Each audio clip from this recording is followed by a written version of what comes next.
মাশাআল্লাহ অনেক লোক আছে এখানে বসে দিয়ে মাছ ধরতে আছে। বাঙালি, বাংলাদেশি আছে, আর ফিলিপিনি আছে, নেপালি আছে, ইয়াবাদি পাকিস্তানি আছে, কেরালা আছে,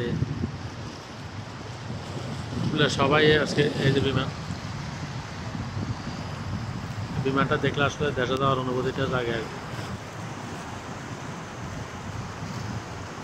আমরা এই যে এয়ারপোর্টের ভাষা আছি তো, হিট আছি তো, সবাই ভাই কমেন্ট করে জানাবেন আমার মাছের ভিডিওগুলো কি কেমন হইতেছে। যদি কোনো ভুল যদি হয় তাহলে মাপসাপ করে দিবেন।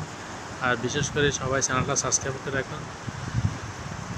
আল্লাহ হাফেজ, ভালো থাকবেন সবাই।